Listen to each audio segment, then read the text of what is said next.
Bien, bonjour à toutes et tous. Merci d'être présents malgré l'approche des fêtes. Donc, on va passer une petite demi-heure ensemble pour travailler un petit peu et étudier comment on peut monter un plan d'action pour concevoir un nouveau produit.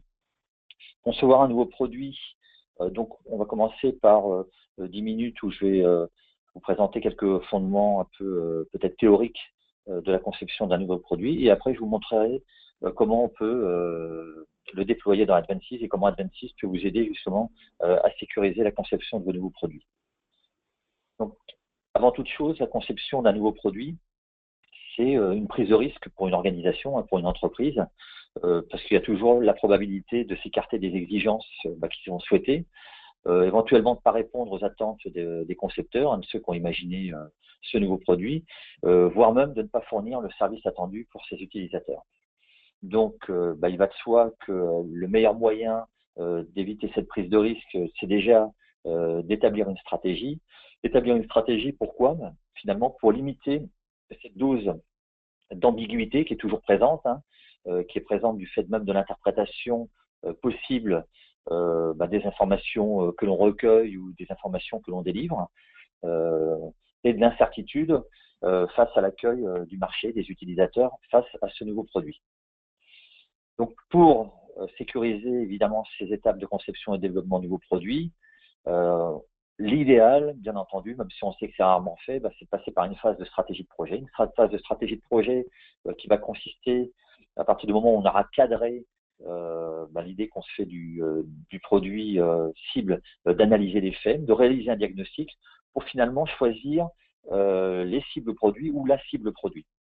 Donc cette partie-là, elle peut être réalisée dans le module décidé d'Advances, donc dans la première partie, qui a plutôt une vocation analyse stratégique et plan d'action opérationnel.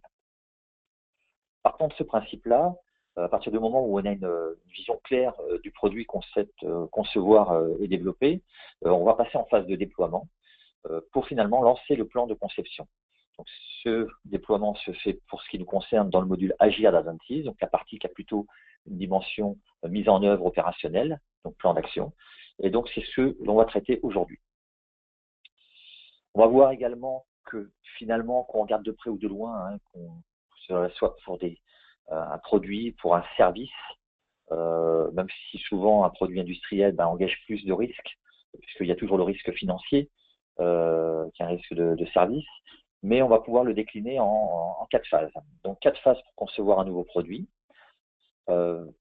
Et finalement, on va s'apercevoir que tout au long de la conception de ce nouveau produit, tout au long de la ligne du temps, on va avoir un effort plus ou moins important à réaliser. Donc, la première phase va passer par une phase d'études préliminaires. On voit bien qu'à l'issue de cette phase, on aura la possibilité de s'arrêter ou de continuer, go ou no go. Ensuite, on va attaquer une phase de faisabilité ou une phase de prototypage. Là, encore une fois, suite au prototypage, on aura l'occasion de s'arrêter ou de continuer. Et à partir du moment où on aura décidé, dans cette phase-là, suite au prototypage, de continuer pour aller en phase de développement et d'industrialisation, là, on ne pourra plus s'arrêter. Les investissements seront tels, l'effort aura été tel que ça serait une perte trop importante de s'arrêter. Donc, à partir du moment où on a dépassé ces 2 premières phases, on est condamné à mener le projet à terme. C'est la raison pour laquelle c'est vraiment 2 phases qu'il faut réellement soigner. Donc, la phase 1, c'est une phase de formulation du nouveau concept de produit. Donc, vous le voyez, dans cette phase, l'objectif, c'est de présenter un nouveau concept de produit qui soit d'une part attractif pour votre client, mais qui soit également réalisable dans ses principes et crédible dans ses ambitions, d'autant plus que si on doit aller chercher des financements, il faut qu'on soit bien reçu et qu'on ait vraiment une démarche, qu'on soit bien entendu et bien crédible. Cette phase-là va également nous permettre d'évaluer les bénéfices futurs, les coûts, et puis, comme je vous le disais, de déterminer s'il est opportun de lancer ou non le projet avec un go ou no go. Donc, un go ou no go. Donc, ça sera donc bien entendu une phase essentielle à la conception du projet, avec une étude qui soit à la fois une étude d'opportunité commerciale et marketing, une étude qui va explorer les aspects techniques du projet, une étude qui va présenter le cadre réglementaire du projet, s'il y a lieu, les premières études financières, et bien entendu, si on travaille en équipe, c'est une phase aussi où il faut commencer à manager et organiser cette phase de gestion de projet. En phase 2, on va s'attacher à étudier la faisabilité du nouveau produit, comme on l'a vu tout à l'heure dans la courbe de vie du produit, avec pour principal objectif d'analyser la faisabilité et la rentabilité du projet. Donc, dans la phase d'étude, on va aller un petit peu plus loin et établir un premier plan d'affaires. Donc, pour étudier cette fois vraiment la faisabilité commerciale et marketing, alors tout à l'heure, on essayait d'envisager son opportunité, d'étudier la faisabilité technique, est-ce qu'on a la capacité technique de réaliser ce produit, la faisabilité juridique, de vérifier s'il y a la liberté d'exploitation, et puis d'élaborer bien sûr une stratégie de propriété intellectuelle, d'étudier la faisabilité financière, donc là c'est là qu'on va évaluer les budgets et la rentabilité, de préciser les besoins, les ressources de financement, éventuellement s'il y a lieu de concrétiser le premier tour de table, et là encore une fois toujours être attaché à être dans une dimension de manager et d'organiser ce travail-là, c'est toujours essentiel. Dans la phase 3, on va être dans une phase de lancement et de développement du produit, avec pour objectif principal de valider l'offre techniquement et commercialement et d'affiner le plan d'affaires. Et comme je vous l'évoquais tout à l'heure, de travailler sur le prototypage. Donc, dans cette étape-là, on va valider un cahier des charges technique du prototype produit. On va définir l'outil de production et on va essayer d'intégrer, s'il y a lieu, le produit parmi la production des autres produits existants et de mettre en place une ligne de production pilote. Bon, j'entends bien que si vous êtes dans des métiers de service, c'est un langage qui peut ne pas vous convenir et pas être adapté à votre activité, mais dites-vous bien que ces différentes phases sont les phases de toute façon de conception et de développement d'un produit, que ce soit un produit physique ou un service. Donc, vous verrez que dans le plan d'action, vous aurez la liberté d'adapter ces différentes phases à votre activité. En phase 4, on va être en phase d'industrialisation et de lancement du produit, avec pour objectif principal d'organiser l'industrialisation et la mise sur le marché, avec, si on devait évoquer les principales actions, on va commencer à lancer les pré-séries, mettre en place, donc il s'agit là de mettre en place la ligne de fabrication, de qualifier les produits et l'outil de production. Donc, pour un produit, c'est de réussir le lancement sur un point de vue technique en évaluant et en optimisant l'outil de production, et qualifier le produit et l'outil de production au stade pré-série, c'est vérifier et démontrer, document à l'appui, que toutes les étapes de la fabrication conduisent bien effectivement au résultat escompté. Voilà, donc on est dans une démarche, vous l'avez entendu, qualité, qui va nous amener à sécuriser finalement le lancement d'un point de vue commercial, marketing, juridique, d'un point de vue financier, et bien sûr encore une fois, d'un point de vue du management, de mobiliser l'entreprise autour du projet. Je vais vous montrer donc ce qu'il en est de ce modèle de plan d'action dans Advances. Donc dans Advances, pour vous connecter, il suffit de créer un compte sur advances.com. En cliquant sur Prix, vous pouvez créer un compte gratuit si ce n'est pas déjà le cas, ou vous pouvez travailler en mono-utilisateur en réalisant 2 plans stratégiques simultanés et 2 plans d'action simultanés. Donc, il suffit de vous inscrire. Vous n'avez pas de limite de temps dans l'utilisation de l'outil sous cette forme. Vous êtes juste limité par le fait que vous ne pouvez pas collaborer immédiatement et vous ne pouvez que lancer 2 stratégies de projet simultanées et 2 plans d'action de conception et développement de nouveaux produits, si c'est votre sujet, simultanés. Bon. Voilà, nous sommes sur l'outil. On retrouve 3 onglets. Un onglet d'accueil avec la partie décidée, avec une démo de 6 minutes si vous le souhaitez la parcourir, et le module Agir, également avec une démo de 3 minutes pour vous appréhender de façon un peu mieux cette partie plan d'action. Vous avez également un guide utilisateur qui est commun aux 2 modules que vous pouvez télécharger. Nous, pour notre part, nous allons nous concentrer sur la partie Agir. Le plan d'action de conception de nouveaux produits, vous pourrez le retrouver en créant un nouveau plan d'action à partir de la semaine prochaine ou de la fin de semaine, de la fin de cette semaine, plus vraisemblablement à partir de lundi ou mardi prochain, mais on vous communiquera le lien, en créant un nouveau plan d'action et en sélectionnant le modèle qui correspond à vos attentes. Donc aujourd'hui, vous avez un modèle de lancement d'entreprise, un modèle de reprise d'entreprise, un modèle de conception et de lancement de plan d'action commercial, et ainsi de suite. Donc pour le modèle de conception et de développement de nouveaux produits, eh bien nous allons le retrouver ici. Donc nous allons retrouver les 4 phases que j'ai évoquées avec vous. Formuler le nouveau concept de produit, étudier la faisabilité du nouveau produit, lancer les développements du produit et industrialiser et lancer le produit.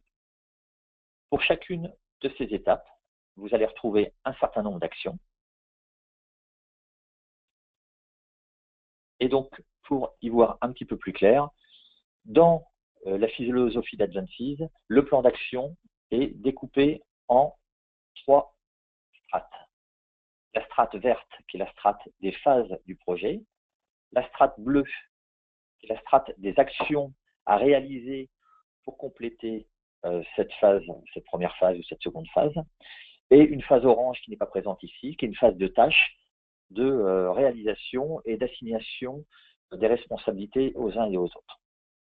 Donc si on se met dans une situation de, par exemple, étudier la faisabilité, ou plutôt que d'étudier la faisabilité du produit, de réaliser un prototypage, eh bien, on va rentrer dans l'action.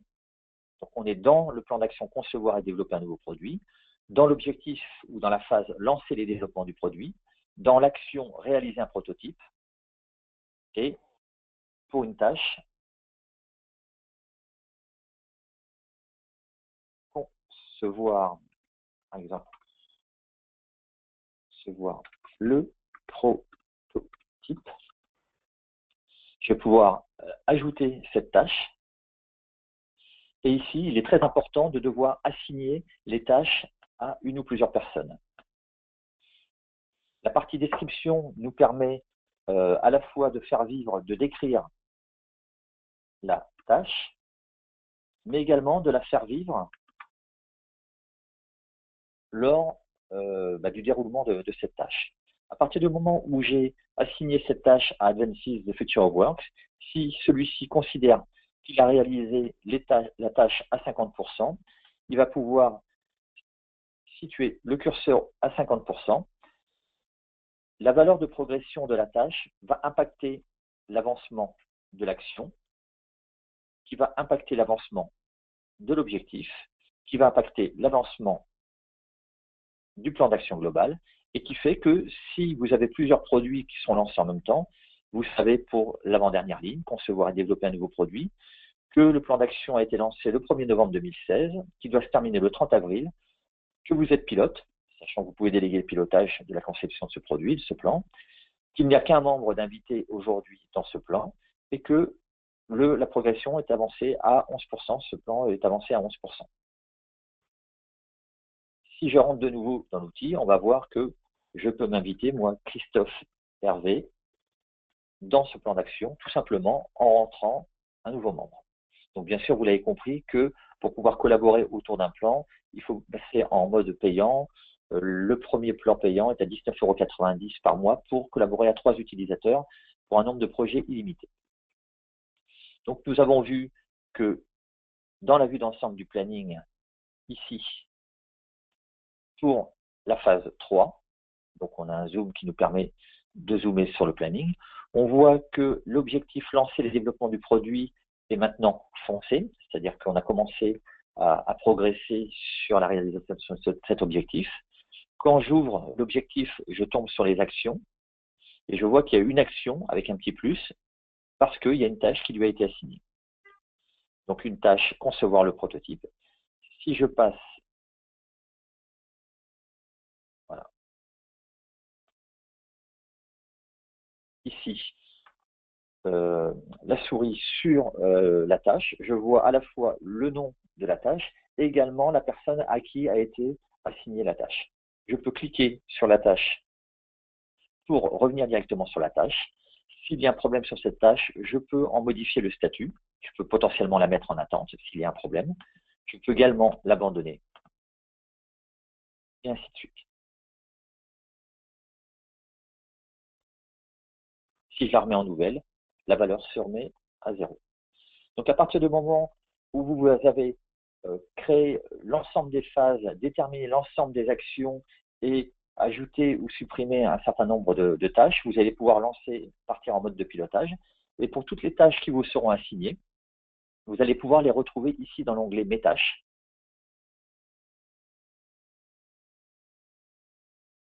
Et donc, ici, vous avez le tableau de bord de pilotage de vos tâches personnelles. Donc, si je veux travailler sur la tâche conception et développement de nouveaux produits, le plan d'action conception et développement de nouveaux produits, je retrouve ici la tâche que je me suis assignée. Si j'ouvre l'ensemble des plans, j'ai la possibilité de trier l'ensemble des tâches. Je ne peux garder que les tâches en cours si je le souhaite. Et les trier par plan d'action, par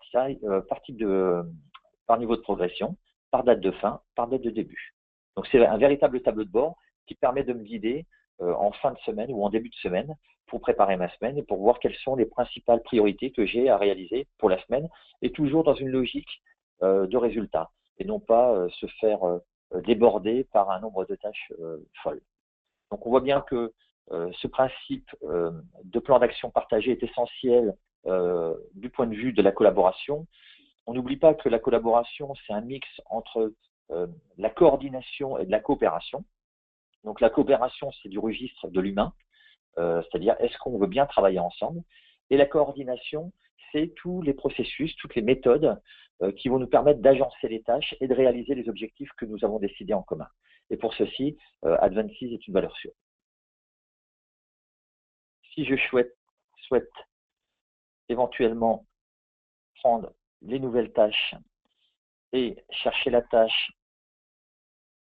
qui intègre le mot prototype, je vais pouvoir faire une recherche par mot-clé qui me ramène à ma tâche concevoir le prototype. Je peux cliquer dessus et je reviens sur ma tâche. Donc vous le voyez, c'est un plan d'action qui est simple d'appréhension. Les phases ne sont pas inventées, hein. On a 4 grandes phases de réalisation d'un projet. Après, pour chacune des phases, libre à vous d'ajouter ou de supprimer des actions supplémentaires. Si vous voulez ajouter une action dans l'objectif formuler le nouveau concept du produit, vous pouvez ajouter une action supplémentaire. Vous allez pouvoir en modifier la date de début et la date de fin, bien sûr. S'il y a une action qui ne vous convient pas, vous pouvez la sélectionner et la supprimer. À partir du moment où vous aurez conçu votre modèle de conception et de développement de vos produits type pour votre organisation, hein, si vous êtes amené à réitérer les objectifs, sur votre tableau de bord en cliquant sur Agir, vous pourrez retrouver ce plan d'action, ici, concevoir, le sélectionner, potentiellement le dupliquer pour créer le modèle de conception et de développement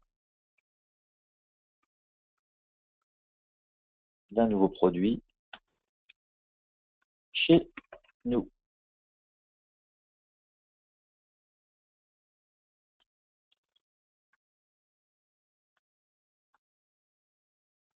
Que vous retrouverez ici.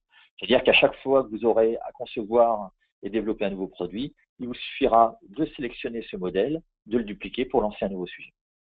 Donc vous voyez, c'est vraiment simple d'accès.